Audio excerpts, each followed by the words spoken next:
ఈరోజు ఈ కార్యక్రమాన్ని స్పాన్సర్ చేసిన వారు మెరుగు నిర్మల ఫ్రమ్ మవ్వ, కృష్ణా జిల్లా. ఈరోజు కార్యక్రమాన్ని చూచి అనేకులు రక్షింపబడతారు, బాధలలో ఉన్నవారు ఆదరించబడతారు. దానికి కారణం మీరే.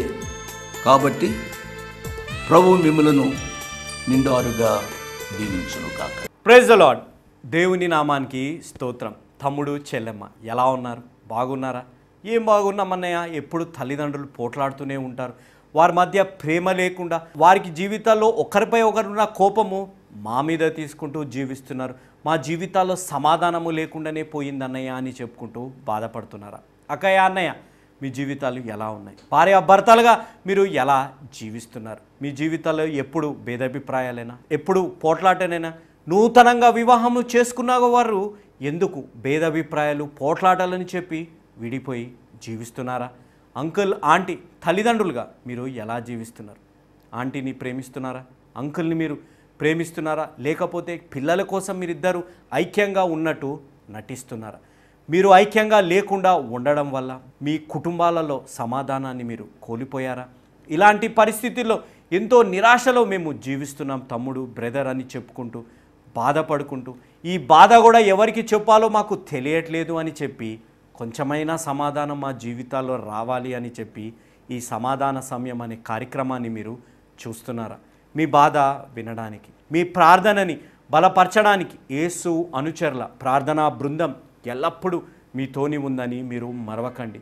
మీరు ఎల్లప్పుడూ సంతోషంగా, ఆరోగ్యంగా, అతి ముఖ్యంగా మీ జీవితాలు పరిశుద్ధంగా మీరు జీవించాలి అనేదే మా ప్రార్థన.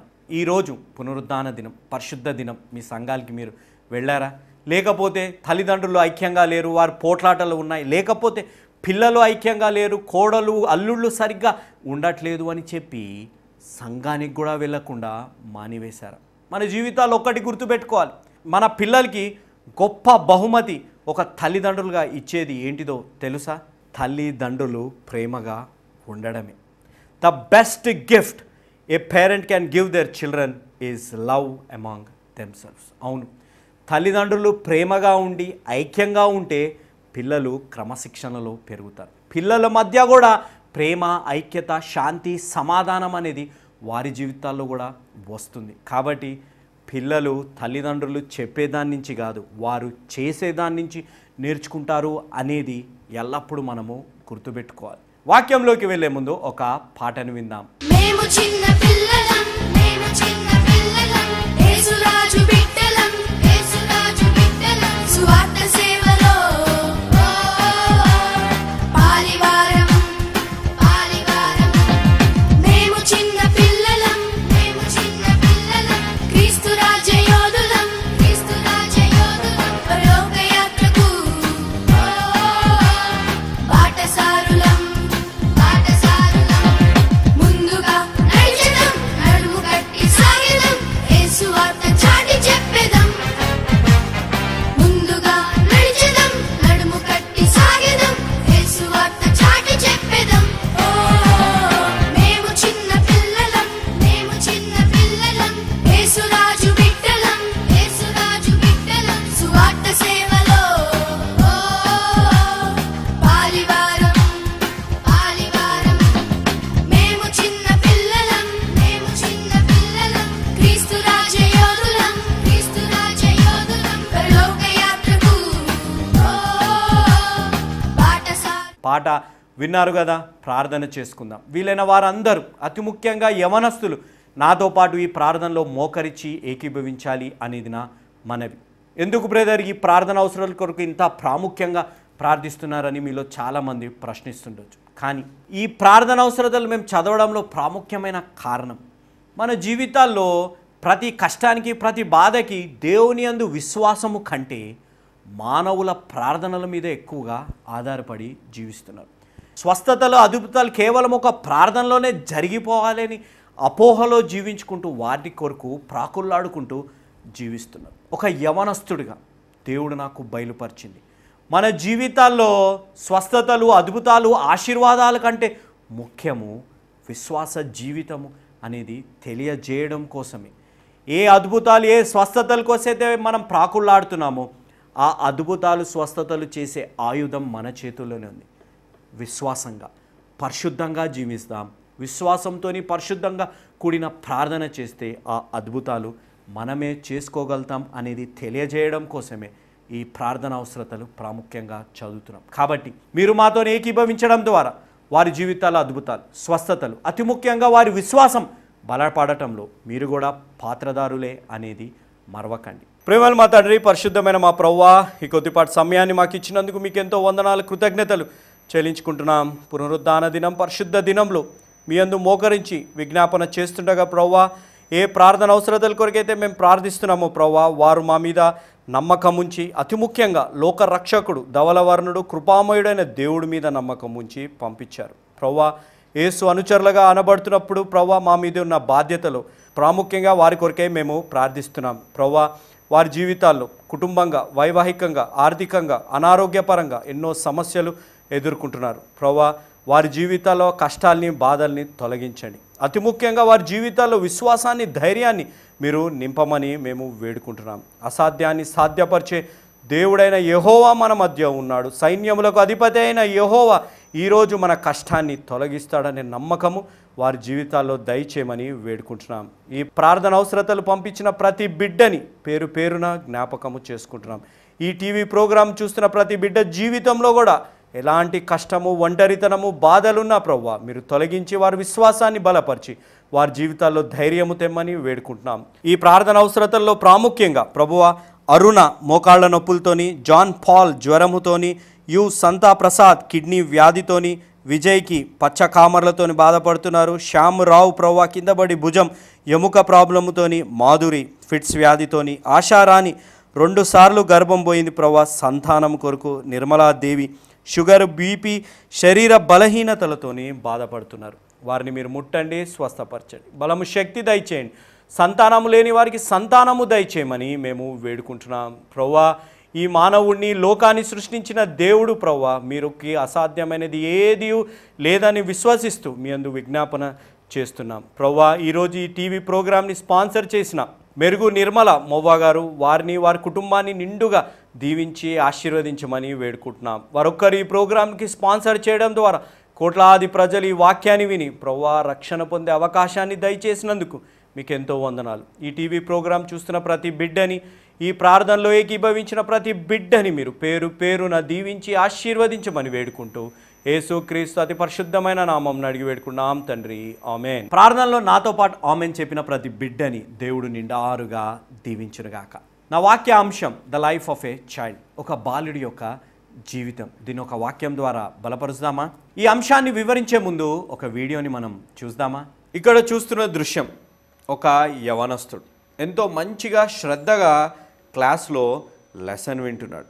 కానీ అతని స్నేహితుడు తల్లిదండ్రులకు ఆశీర్వాదం ద్వారా వచ్చిన ఫోన్ని క్లాస్ రూమ్లోనే వాడుతూ ఉన్నాడు. అతను ఎంత గర్వంగా జీవిస్తున్నాడంటే క్లాస్లో టీచర్ చెప్పే లెసన్ కూడా వినకుండా ఇష్టానుసారంగా జీవిస్తున్నాడు. అతని జీవితంలో తల్లిదండ్రులు ఆశీర్వాదం ద్వారా వచ్చిన అన్నిటినీ అతను తప్పుగా వాడడం ప్రారంభించాడు. ఇతరులని హేళన చేసుకుంటూ, ఇతరులని ఎత్తిపొడుస్తూ, దొప్పిపొడుస్తూ జీవిస్తూ వస్తున్నాడు. మంచి విద్యార్థి చేతులు ఉన్న ఫోనుని చూసి ఇదొక ఫోనా, నా ఫోను చూడు ఎంత బాగుందో అని చెప్పి అతని ఫోనుని తీసుకొని చెత్త డబ్బాలో వేసేశాడు. అంటే అతని జీవితంలో ఒక గర్వం, నా దగ్గర అన్నీ ఉన్నాయి, నీకంటే మంచి జీవితాన్ని నేను జీవిస్తున్నాను అని చెప్పి ఉన్నాడు. అతను ఎంత దిగజారిపోయాడంటే చదువుకునే స్నేహితుల దగ్గరికి వెళ్ళి వారిని చదవకుండా చేసి వారిని బుక్స్ని పడేశాడు. ఎగ్జామ్స్ దగ్గరికి వచ్చాయి. ఎగ్జామ్స్ దగ్గరికి వచ్చినప్పుడు ఈ చెడిపోయిన బాలుడు ఎగ్జామ్స్లో కాపీ కొట్టి పాస్ అయిపోయాడు. కానీ ఆ మంచి బాలుడు, ఆ చెడిపోయిన వాడు వారిని చదవనీయకుండా చేయడం ద్వారా అతనికి తక్కువ మార్క్స్ వచ్చాయి. ఆ తక్కువ మార్క్స్ వచ్చినప్పుడు కూడా ఆ చెడిపోయిన స్నేహితులు, అతని గ్యాంగ్ అంతా ఆ మంచి బాలుడిని వేధిస్తూ, హేళన చేస్తూ, ఎత్తిపొడుస్తూ, దెప్పిపొడుస్తూనే ఉన్నారు. కానీ మంచి బాలుడు నిరాశ పడకుండా ఆత్మవిశ్వాసముతోని, ధైర్యముతోని, అతి ముఖ్యంగా దేవుని యందు విశ్వాసముతోని కష్టపడి చదవడం ప్రారంభించాడు. కానీ ఆ చెడిపోయిన బాలుడికి లవ్లో పడ్డాడు. క్లాస్కి కూడా రాకుండా తనని కలవడము, రాత్రులంతా చాటింగ్ చేయడము, క్లాస్కి వచ్చిన క్లాస్లో పడుకోవడం లాంటివి చేస్తూ వచ్చాడు. మళ్ళీ ఎగ్జామ్స్ వచ్చాయి. మంచిగా చదువుకునే బాలుడు ఆ ఆత్మవిశ్వాసముతోని ధైర్యముతోని ఎగ్జామ్స్ వ్రాసాడు. దేవుడు అతనిపై కృప చూపెట్టి ఆ స్కూల్లోనే అత్యున్నతమైన మార్క్స్లో పాస్ అయ్యాడు. కానీ ఆ చెడిపోయిన బాలుడు మళ్ళీ కాపీ కొట్టడానికి ప్రయత్నించినప్పుడు అతనిని పట్టుకొని బయటకి వేసేశారు. వారిద్దరూ పెద్దగయ్యారు.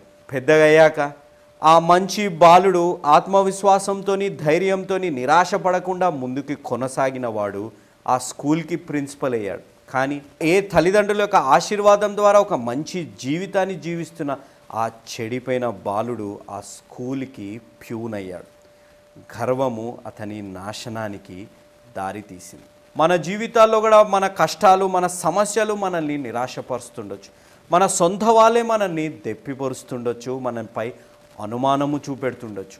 మనం ఎలాంటి జీవితాన్ని జీవిస్తున్నాం, ఇంకా మన జీవితాల్లో ఆశీర్వాదాలు ఎప్పుడు వస్తాయని. కానీ దేవుని యందు విశ్వాసం, మనపై మనకి ఆత్మవిశ్వాసం, ఒక ధైర్యంతో ముందుకు కొనసాగితే, సైన్యములకు అధిపతి అయిన దేవుడు మనతోని ఉంటే ఏదైనా మనము సాధించగలుగుతాం అనేది తెలుసుకుందాం. దేవుని నామానికి స్తోత్రం. వీడియోని చూశారు కదా.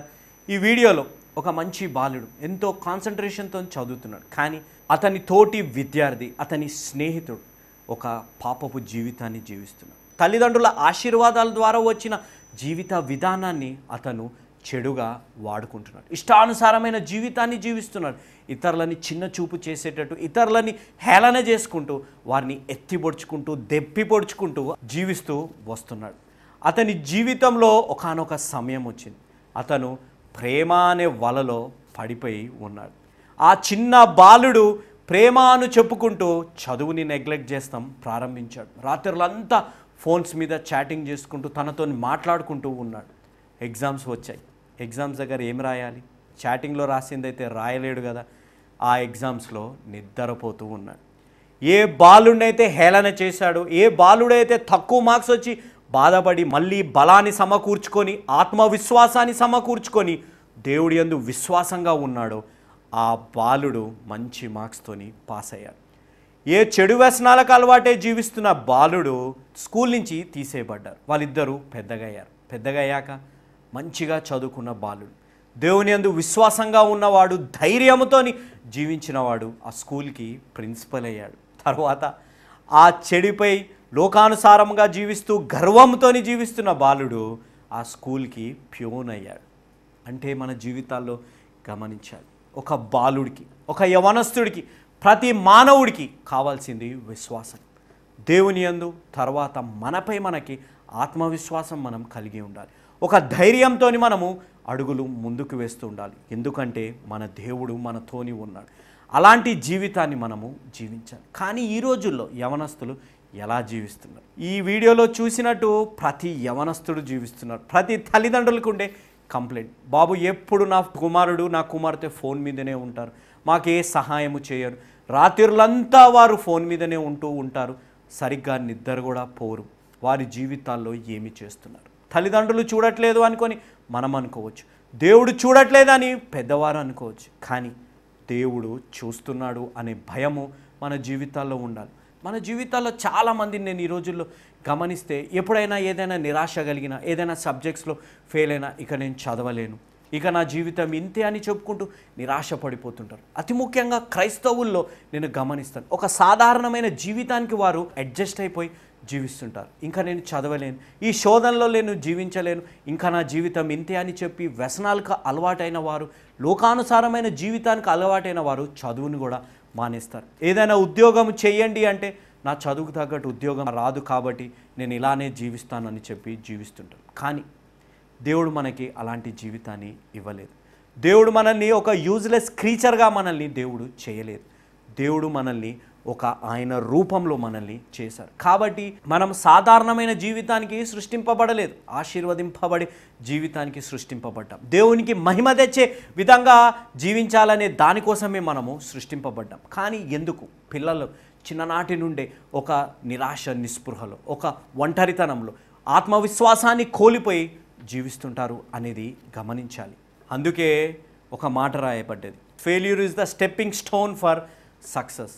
ఓటమి చవి చూస్తేనే కానీ విజయం ఎంత తీయగా ఉంటుందో మనకి తెలియదు. కాబట్టి ఈరోజు ఎలాంటి వారైనా ఓడిపోయినా ఆత్మవిశ్వాసముతోని, దేవుని యందు విశ్వాసముతోని ధైర్యంగా అడుగు ముందుకు వేస్తాం. మనం అలా అడుగు ముందుకు వేయగలిగితేనే గొలియాతు లాంటి గొప్ప కష్టాన్ని మనం ఒక రాయితోనే దాన్ని నశింపజేయగలుగుతాం అనేది గుర్తుపెట్టుకోవాలి. నా వాక్య అంశం the life of a child అనేది నేను 2 భాగాలుగా వివరిస్తానని చెప్పాను. మొట్టమొదటి భాగం కాన్ఫిడెన్స్, విశ్వాసం, ఆత్మవిశ్వాసము అనేది మనము చెప్పుకున్నాం. మన జీవితాలు ఎంతోమంది మనల్ని ఎత్తిపొడుస్తుండొచ్చు, మన సొంత వారే మనల్ని నిరాశ నిస్పృహలోకి తీసుకొని వెళ్తుండొచ్చు. మనం పనికిరాని వారం, ఇంకా వీడు చదవలేడు, వీడు ఒక మెకానిక్ జాబ్కే పనికి వస్తాడు అని చెప్పి మనల్ని తిడుతూ ఉండొచ్చు. వివాహము చేసుకున్నవి ఒక పనికిరాని భర్త, పనికిరాని భార్య నాకు సంతానం ఇయ్యదు అని చెప్పి మనల్ని నిరాశపరుస్తుండొచ్చు. ఇంకా దీనికి వివాహము జరగదు, తిను అందంగా లేదు అని చెప్పి మనల్ని ఎంతో నిరాశపరుస్తుండొచ్చు. కానీ పనికిరాని వాడిని, పనికిరాని దాన్ని దేవుడు సృష్టించలేదు.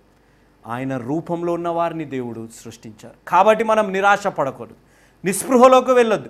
మన జీవితాల్లో ఉన్న వారిని మనల్ని ఎత్తిపొడిసిన, మనల్ని భయాందోళనకి మనం గురి చేసిన, మన జీవితం పట్ల ఒక అనుమానాన్ని చూపెట్టిన దేవునిపై మనం విశ్వాసము చూపెడదాం. మన చుట్టుపుట్టున్న మనుషులు బట్టి వారు చెప్పే మాటలపై మనం దృష్టి పెట్టకుండా దేవుని యందు విశ్వాసంగా జీవిస్తే భయాన్ని మన జీవితంలో తీసుకొని రాం, అనుమానము మన జీవితాల్లో ఏది తీసుకొని రాదు. అందుకే సాతానుడు మెల్లిగా అనుమానము అనేది మన చెవులో ఊదుతుంటాడు, భయాన్ని అనేది మన చెవులోకి తీసుకొని వస్తుంటాడు. దాన్ని ఎదుర్కోవాలి అంటే క్రీస్తు అనే రాయి మన జీవితాల్లో ఉండాలి అనేది మనము ధ్యానించాం. ఈరోజు 2వ అంశం కరేజ్, ధైర్యం. నాతో పాటు సమూయేలు గారు రాసిన మొదటి గ్రంథం 17వ అధ్యాయం 45వ వచనం 46వ వచనం. దావీదు, నీవు కత్తియు ఈటయు బల్లెమును ధరించుకొని నా మీదికి వచ్చుచున్నావు, అయితే నీవు తిరస్కరించిన ఇశ్రాయేలీయుల సైన్యములకు అధిపతియగు యెహోవా పేరట నేను నీ మీదికి వచ్చుచున్నాను. ఈ దినమున యెహోవా నిన్ను నా చేతికి అప్పగించును, నేను నిన్ను చంపి నీ తల తెగవేతును. ఇశ్రాయేలీలో దేవుడున్నాడని లోక నివాసులందరూ తెలుసుకున్నట్లు నేను ఈ దినమున ఫిలిస్తీయుల యొక్క కళేబరములను ఆకాశ పక్షులకును భూమృగములకు ఇత్తును. ఈ వాక్యాన్ని చదివితే ఎవరైనా బాలుడు ఇంత గొప్ప మాటలు మాట్లాడగలుగుతారా? మాట్లాడలే. ఆ గొలియాతుని చూసి సౌలు భయపడిపోయారు. ఇశ్రాయేలు సైన్యం ఎంతో నైపుణ్యం కలిగిన సైన్యం కూడా భయపడుతూ ఉంది. కానీ గొలియాతు అన్నీ ధరించుకున్నాడు, దావీదు గారు మాత్రం ఏది ధరించలేదు. సౌలు గారు అన్నారు, నా కవచాలన్నీ నువ్వు తీసుకొని వెళ్ళు అని. దావీదు గారు వేసుకున్నారు కూడా, కానీ వారికి ఇష్టం లేదు. నేను ఏది ధరించుకోకుండానే వెళ్తాను అని అన్నారు. ఎందుకంటే ఎఫెసీ పత్రికలో రాయబడ్డది. ఆయన ఏది ధరించుకున్నారు? రక్షణ అనే కవచాన్ని దావీదు గారు ధరించుకున్నారు. అంతటి ధైర్యం మన జీవితాల్లో ఉంటుందా? కొంచెము కష్టం రాగానే మన జీవితాల్లో భయం, అనుమానం, ఈ కష్టం తొలగిపోతుందా, ఈ కష్టాల్లోనే నేను జీవించి మరణిస్తానేమో, ఈ అనారోగ్యంలోనే నేను ఉండిపోతానేమో అని చెప్పి ఒక భయము, ఒక అనుమానంలో మనము జీవిస్తుంటాం. అవునా? మనుషులు దెప్పి పొడిచే మాటలు, ఎత్తి పొడిచే మాటలకే మనము బాధపడిపోయి జీవిస్తుంటాం. కానీ ఇంతటి ధైర్యం, సైన్యములకు అధిపతి అయిన యెహోవా ఈరోజు నిన్ను హతమారుస్తాడు అనే విధంగా మన విశ్వాసం మనం ఉంటుందా? నీ తల తెగకూడను అని చెప్పి పక్షులకు, భూమి మీద ఉన్న జంతువులకి మిమ్మల్ని ఇస్తాను అనే ధైర్యము మనము చెప్పగలుగుతామా? ఒక 15 సంవత్సరాల బాలుడు, ప్రతి పిల్లవాడు, ప్రతి యవనస్తుడు, పెద్దవారు కూడా మన జీవితాల్లో అంతటి విశ్వాసం ఉందా? అంతటి ధైర్యము మన జీవితాల్లో ఉందా? దావీదు గారికి ఎందుకు అంత ధైర్యం వచ్చింది? దేవుడి యందు ఆయనకున్న విశ్వాసమును బట్టి. ఆయనకు తెలుసు, పులి నుండి ఎలుకబంటి నుండి దేవుడు నన్ను కాపాడాడు. ఈ మానవుడు ఎంతటి హాజానుభావుడైనా, let him be a champion, but my God is the champion of champions అనే ధైర్యము అక్కడ దావీదు గారికి ఉంది. మన జీవితాల్లో మాత్రం అది ఉండదు. ఒక్క ప్రార్థనలోనే అన్ని కష్టాలు వెళ్ళిపోవాలి. మనం విశ్వాసంగా ఉన్నామా, మనం రక్షణ పొందినామా లేదా, మన జీవిత విధానం ఎలా ఉంది, భార్య భర్తలుగా మనం ఎలా ఉన్నాం, తల్లిదండ్రులుగా ఎలా ఉన్నాం, కుమారుడు కుమార్తెగా ఎలా ఉన్నాం అనేది సంబంధం లేదు. ఎలా ఉన్నా ఆశీర్వదింపబడిపోవాలి. అలాంటి జీవితాన్ని మనము జీవిస్తూ వస్తున్నాం. ఎందుకు? మన జీవితాల్లో ప్రతి బాలుడు, ప్రతి యవనస్తుడు ఎందుకు చదువు దగ్గర నిరాశ పడిపోతున్నారు? ఎందుకు నేను సరిగ్గా కాన్సన్ట్రేషన్ చేయలేకపోతున్నాను? ఎందుకు నేను ఓటమిని చూడాల్సి వస్తుంది? ఎందుకు నేను సబ్జెక్ట్స్ ఫెయిల్ అయిపోతున్నాను అని ఎందుకు మన జీవితాల్లో అలాంటి భయాలు ఉన్నాయి? ఎందుకు మనుషులను చూసి మనం భయపడిపోయి జీవిస్తున్నాం? చాలామంది బాలుళ్ళు కానీ యవనస్తులు కానీ గమనిస్తే స్కూల్లో టీచర్స్కి, ప్రిన్సిపల్స్కి భయపడిపోతుంటారు. తల్లిదండ్రులకి చెప్తారు, నేను ఇంకా స్కూల్కి వెళ్ళను, నా టీచర్ ఎంతో స్ట్రిక్ట్, నా స్నేహితుడు ఎంతో నా మీద భయాన్ని నాకు కలిగిస్తున్నాడని చెప్పి భయపడిపోతుంటారు. ఈ రోజుల్లో చాలా న్యూస్లలో మనం చూసేది ర్యాగింగ్ వల్ల ఎంతోమంది ఆత్మహత్యలు చేసుకున్నారు అని మనం చదువుతున్నాం. ఎవరో మనల్ని వేధిస్తున్నారు, ఎవరో మనల్ని హేళన చేస్తున్నారు, ఎవరో మనల్ని దెప్పిపొడుస్తున్నారని చెప్పి మన ప్రాణం మనం ఎందుకు వదులుకోవాలి? ఎందుకు మన తల్లిదండ్రుల ఆశల్ని మనము వమ్ము చేసి మనము జీవించాలి? ఎందుకు ఇవన్నీ మనము విశ్వాసంతో, ధైర్యంతో మనం ఎదుర్కోలేకపోతున్నాం? ఎందుకంటే మన జీవితాల్లో దేవుని యందు విశ్వాసము లేదు. సైన్యములకు అధిపతి అయిన దేవుడు ఈరోజు మన ప్రతి కష్టాన్ని నశిస్తారు అనే విశ్వాసం, ఆత్మవిశ్వాసము లేకుండా మనము జీవిస్తున్నాం. దేవుడు అంటున్న మాట ధైర్యము మనము తెచ్చుకోవాలి. దావీదు గారి జీవితంని మనం గమనిస్తే గొలియాత్కి దావీదు గారు భయపడలేదు. సొంత తోబుట్టులు ఎంత నిరాశపరిచినా వారి మాట వినలేదు. సౌలు గారు అనుమానం చూపెట్టిన వారి ధైర్యాన్ని మార్చలేకపోయారు. అంటే David did not allow anything to control him. దావీదు గారు తనని ఏది నియంత్రణ చేసే అవకాశము దావీదు గారు ఇవ్వలేదు. కేవలం దేవుడి నియంత్రణ దావీదు గారి జీవితంలో. God was in control of David's life. ఆయన విశ్వాసము, ఆయన ధైర్యంలో దేవుడు ఉన్నారు. ఏ మానవుడు ఎంత మాట్లాడినా, ఏ మానవుడు నిరాశపరిచినా, ఏ మానవుడు అనుమానం చూపించినా నాకు సంబంధం లేదు, నా దేవుడు నాతోని ఉన్నారు. దేవుడు మన జీవితం పట్ల నియంత్రణ కలిగిన జీవితాన్ని మనము జీవిస్తున్నామా? ఈ రోజుల్లో మన కుటుంబ జీవితాలు, మన వైవాహిక జీవితాల్లో మన మధ్య ఉన్న భేదాభిప్రాయాలు, మన జీవితాల్లో ఉన్న కోపాలు, ద్వేషాలు మన వ్యక్తిగత జీవితం, కుటుంబ జీవితం, వైవాహిక జీవితంలో శాంతి సమాధానాన్ని నియంత్రణ చేస్తుంది. అవునా? మన భేదాభిప్రాయాలు ఉంటే శాంతి సమాధానం ఉండదు. మన జీవితాల్లో ద్వేషం అనేది ఉంటే సంతోషం అనేది ఉండదు. ఎందుకు? ఈ లోకానుసారమైన ఆటి భేదాభిప్రాయాలు, లోకానుసారమైన ద్వేషాలు మన జీవితంపై నియంత్రణ మనము ఇచ్చేస్తున్నాం. ఎందుకు దేవుడికి మన జీవితంపై నియంత్రణ ఇవ్వలేకపోతున్నాం? ఒక సర్వే కానీ మనం గమనిస్తే ఎప్పుడైతే తల్లిదండ్రులు పోట్లాడుకుంటారో, ఎప్పుడైతే తండ్రి తల్లిని కొడతాడో, తల్లి తండ్రిని కొడుతుందో, ఆ దృశ్యాన్ని చూసే పిల్లలు పెద్దగయ్యాక వారి భార్య పట్ల, వారి భర్త పట్ల 6 సార్లు ఎక్కువగా చేస్తారట. ఇంకా దురదృష్టకరమైన పని ఏంటిదంటే, ఎప్పుడైతే వీరి మధ్య భేదాభిప్రాయాలు, కోపము, అసంతృప్తి వారి మధ్య ఉండి ఆ కోపాన్ని పిల్లల మీద తీస్తారో, ఆ పిల్లలు పెద్దగయ్యాక 12 సార్లు అధికంగా వారి పిల్లలపై తీస్తారంట. అంటే ప్రతి తల్లి తండ్రి గమనించాలి. తల్లిదండ్రులు వారి కోపాన్ని తీసేసుకోవచ్చు, తల్లిదండ్రులు వారి ద్వేషాన్ని ఒకరిపై ఒకరు తీసేసుకోవచ్చు, కానీ చిన్న పిల్లలు గమనిస్తున్నారు. వారి జీవితాన్ని ఇది ఏది నియంత్రణ చేస్తుందంటే తల్లిదండ్రుల యొక్క ప్రవర్తన. వారి మధ్య ఉండే ప్రేమ వారిని నియంత్రణ చేయాలి, కానీ వారి మధ్య ఉన్న భేదాభిప్రాయాలు, ద్వేషం వారిని నియంత్రణ చేయకూడదు అనేది గుర్తుపెట్టుకోవాలి. దావీదు గారి జీవితంలో ఏది ఈ లోకానుసారమైనది వారికి నియంత్రణ ఇవ్వలేదు. కేవలం దేవుడే వారి జీవితంపై నియంత్రణ కలిగి ఉన్నారు. ఈరోజు మన జీవితాలు ఎందుకు మన వ్యసనాలు మనపై నియంత్రణ కలిగి ఉంది? ఒక రోజు కానీ తాగకపోతే మనిషిలాగా జీవించాడు. ఎందుకు అప్పులు చేసి ఈ రోజుల్లో చాలామంది తాగుతూ ఉన్నారు? ఎందుకు చిన్న బాలుల నుంచి, యవనస్తుల నుంచి పెద్దవారు వరకు ఎందుకు చెడు వ్యసనాలకి అలవాటై జీవిస్తున్నారు? ఎందుకంటే ఆ లోకానుసారమైన ఆటలు మన జీవితంపై నియంత్రణ కలిగి ఉంది. మనం అలా జీవిస్తే మన పిల్లలు ఏమి నేర్చుకుంటారు? మనం అలాంటి జీవితాన్ని జీవిస్తే మన జీవితాలు ఎప్పుడు విజయాన్ని మనము అందుకుంటాం. కానీ దావీదు గారు అలాంటి జీవితాన్ని జీవించలేదు. మనము గొలియాతు గారిని గమనిస్తే ఇశ్రాయేలీయుల యొక్క భయము గొలియాతు గారి నియంత్రణలో ఉంది. గొలియాతు ఫిలిస్తీన్లలో ఎంతో విజయం అందుకున్నవాడు. He was a champion in their army. ఆయన ఎంతటి గర్వంలో జీవించాడంటే, నన్ను హతమారుస్తే ఫిలిస్తీన్లంతా మీకు బానిసలైపోతారు అనే గర్వంలో జీవించాడు. ఈ రోజుల్లో చాలామంది అంతే గర్వంగా జీవిస్తున్నారు. దేవుడు ఆశీర్వాదాన్ని వారు మర్చిపోతున్నారు. కానీ చిన్న బాలుడు దావీదు గారిని ఆ భయము ఏమీ చేయలేకపోయింది, ఆ అనుమానము ఏమీ చేయలేకపోయింది.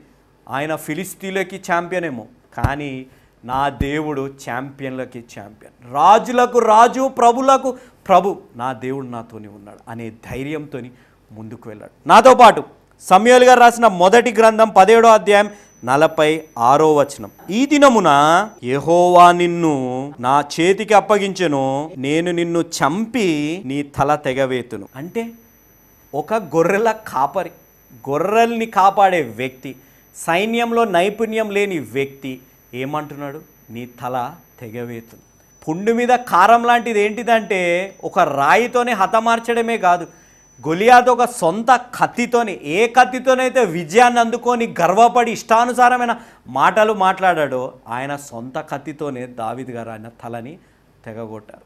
అంటే గమనించాలి, మన జీవితాలు అంతటి విశ్వాసం, అంతటి ధైర్యం మన ప్రతి కష్టంలో, మన ప్రతి బాధలు, మనల్ని వేధించేవారిలో, మన చదువులలో, మన జాబ్ సెటిల్మెంట్స్లో కానీ, వీసా ప్రాబ్లమ్స్లో కానీ మనకు అంత విశ్వాసం, అంత ధైర్యం ఉంటే, సాతానుడా సైన్యములకు అధిపతి అయిన దేవుడు నాతోనున్నాడు, ఈరోజు నీ తల నేను తెగగొడతానని విశ్వాసం మన జీవితాల్లో ఉందా? దేవుడు అన్న మాట, ఏ ఆయుధం మీ పైనున్నా అది విజయాన్ని పొందుకోలేదు. ఈరోజు మన జీవితాల్లో ఎన్ని ఆయుధాలు గురి మన వైపు ఉన్నా, నిరాశ, నిస్పృహ, కుటుంబంలో, చదువులో, జాబ్ సెటిల్మెంట్లో, వివాహములో, సంతానంలో మనపై ఎన్ని విమర్శలు మన జీవితాల్లో వచ్చిన, ఒక భయాన్ని మన జీవితాల్లో తీసుకొని వచ్చిన, అది ఆ సాతానుడి కత్తితోనే మనము హతమారుస్తాం. అది మనం హతమార్చాలంటే ముందుగా మన జీవితాల్లో విశ్వాసం ఉండాలి, ఆ ధైర్యము మన జీవితాల్లో రావాలి.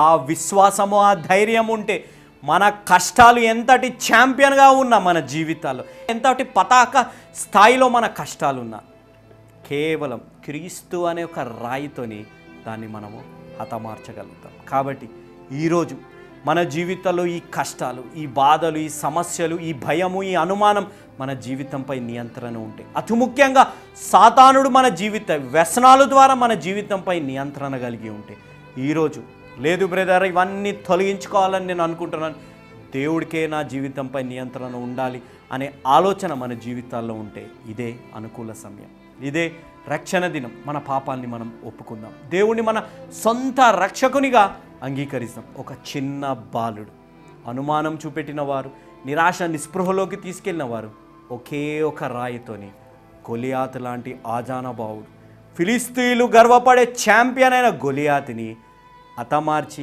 సొంత కత్తితోనే తలదీశాడు. ఈరోజు మన జీవితాల్లో ఎంతటి కష్టాన్నైనా మనం అధిగమించాలి, ఎంతటి కష్టాన్ని, ఎంతటి బాధని, ఎంతటి విభేదాలనైనా మన జీవితాల నుంచి తొలగించాలి.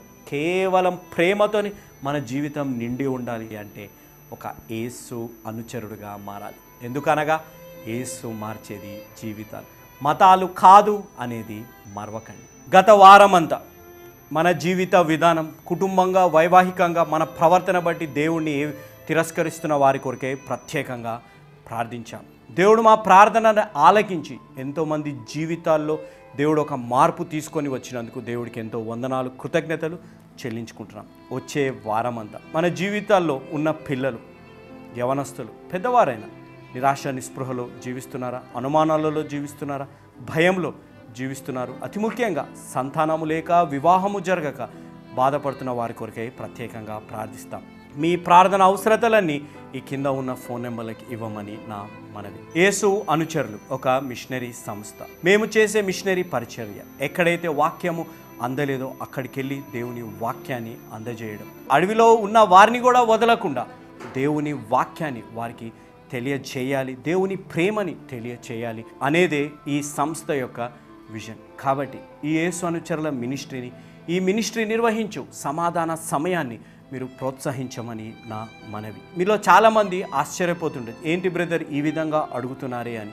మీలో కొంతమందికి నచ్చకపోవచ్చు కూడా. కానీ ఒక మిషనరీ సంస్థగా మేము చేసే పనిలో మీరు కూడా పాలిభాగస్తులు కావాలని, దేవుడు ఆరోహణమయ్యేటప్పుడు మన అందరి పట్ల ఇచ్చిన బాధ్యతని మీరు కూడా నెరవేర్చాలని, మీరు వెళ్ళకపోయినా వెళ్ళే వారిని మీరు ప్రోత్సహించాలి అనేది మా మనవి. కాబట్టి ఈ మిషనరీ సంస్థని మీరు ప్రోత్సహించి ఈ సమాధాన సమయం అనే కార్యక్రమానికి మీరు సహాయపడమని నా మనవి. మీరొక్కరు ఈ ప్రోగ్రాంకి సహాయం చేయడం ద్వారా కోట్లాది ప్రజలు ఈ వాక్యాన్ని విని రక్షణ పొందే అవకాశం ఉంది. అతి ముఖ్యంగా వారి జీవితాల్లో విశ్వాసాన్ని, ధైర్యము తెచ్చుకునే అవకాశం ఉంది. కాబట్టి ఈ అవకాశాన్ని మీరు సద్వినియోగం చేస్తారని, యవనస్తుడైన నన్ను, అతి ముఖ్యంగా యేసు అనుచరుల మిషనరీ సంస్థని మీరు ప్రోత్సహించమని నా మనవి. ఇంతవరకు వాక్యాన్ని విన్న ప్రతి బిడ్డని దేవుడు నిండారుగా దీవించునుగాక. ఆమేన్.